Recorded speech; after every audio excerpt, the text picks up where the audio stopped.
everyone, I am so excited that you're back to join me for part 2 of our graffiti art project because today is really you getting to be creative, coming up with your own ideas on how you want your graffiti to look and what you think your graffiti style might look like. So really you are going to have all the options. I'm just going to give you some ideas and you get to make your decisions. It'll be super fun. I'm excited and I'm ready. I hope you are too. Let's go ahead and get started.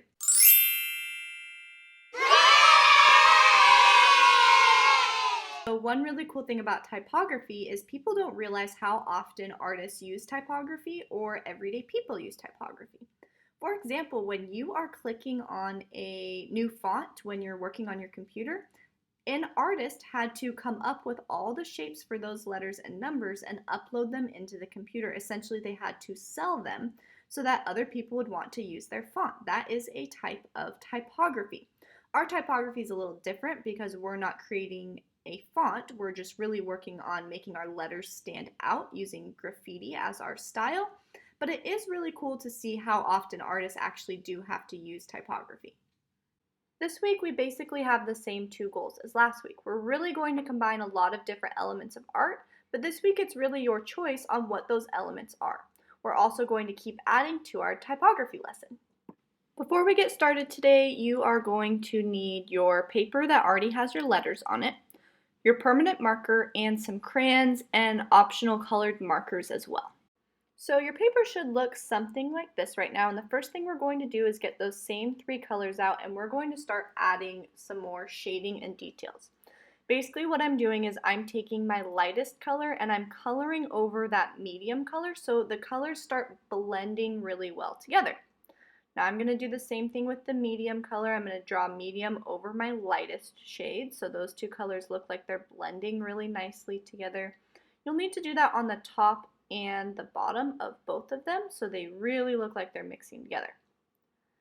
You will also need to take that medium color and blend it into the dark color, right? Because the medium touches both the dark and the light. So go through, do all of that. And then lastly, you are going to take your dark color once you've done all the medium and you're going to mix the dark in with the medium so you can't tell that there's those straight lines that we created. Everything now should blend in together really, really nicely when you're done. Go ahead and pause and start again when you're ready.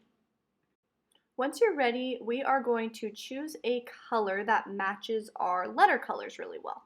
So for example, on this one, I thought a purple would look really nice and you can kind of lay it on there. You're going to need 2 shades of that purple, so, or whatever color you're choosing. You're going to pick like a medium and a darker one, as long as they're 2 slightly different. You can't really tell on my camera, but I have 2 different shades and I'm going to kind of draw on here so I can see which one looks lighter and darker since they are really close. And now that I figured that out, I'm going to do dark on all of the edges and I'm going to do a lighter strip in the middle just like we did with our letters, and then we will blend those together. So this is going to be sped up. This will probably take you the longest amount of time, but you can see on here how I am adding those colors in, lighter in the middle, darker on the outside, and blending them together.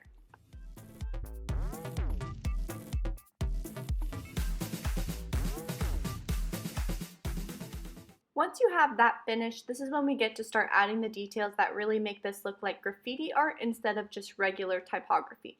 You're going to want to get your permanent marker back out and we're going to add some textures that we've been practicing onto our letters and around the outside of our letters. So I did kind of like a woven texture. You could also add shapes that are going to help give you some ideas of things that make it look more like graffiti. So for example, I'm putting a crown over the letter A. You can do whatever you want to add some style. It does not need to be a lot. There just needs to be a few things.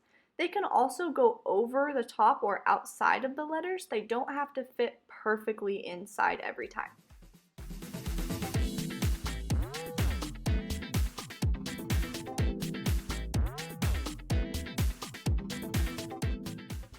At this point, all of the other details that I'm going to show you are going to be optional, but the more of these optional details you add in, the more real it's going to look. So like last time when we highlighted different sections, another thing you can do if you'd like to is highlight the outside of those lines. In the same spots you would have highlighted the letters. So we did the letters vertically and on the left-hand side. So I'm on the left-hand side of my shape that I made on the outside. I'm just highlighting the edges of anything that's kind of going up and down. And so you'll see how that will start to make this stand out a little bit more. Remember, this is optional, but just another great way to add detail. The background is also a great place to make this look like graffiti instead of just like regular typography. So you're going to get your gray crayon out if you'd like to do this, and you're just going to shade random patches in with your gray crayon. If you use the side of your crayon, it will give it more of a bubbly texture, and that's what we want to do to start with. You can press different amounts, so you can see sometimes I'm pressing harder so my gray looks a little darker. You don't want to go over the edges though. You're then going to take any other crayon colors that you want and start doing that same thing. You can add some different swirly shapes, you can add anything you want really, but just giving it some more color in the background will make it look like there was other graffiti underneath that we basically went over the top, because a lot of times graffiti is lots of layers of things getting covered up over each other, so you'll see some of those other colors kind of shining through the background. As you decide what details you want, you can also pull out your permanent marker and add some random little permanent marker stripes. Remember, if you use the side, it'll kind of give it more of that texture than if you use the top.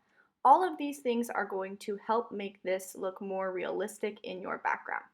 One last thing I would suggest if you're looking for a way to add more details, especially if you're working on your background, is to take a colored marker, if you also have markers instead of just crayons, and do the same thing that we did with the permanent marker, but add it into your background with different colors. Make sure you're getting close to the edges, close to your outline of your shapes, but you're not going over the top.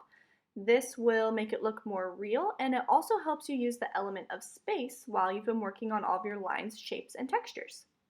Remember that you get to choose what details and elements you want, so go ahead and have fun and be as creative as you'd like with your graffiti art. And that's it. You have added all the details to the background. You can keep adding more details if you want, but this is the end of our project. Graffiti art is a type of art though that is never really done. You can keep adding more things on top over and over again. So if you have more details you would like to add or something extra, please feel free to do so. Don't forget to send me a picture so I can see what you were working on, and I hope you have a great Thanksgiving break. I'll see you next week.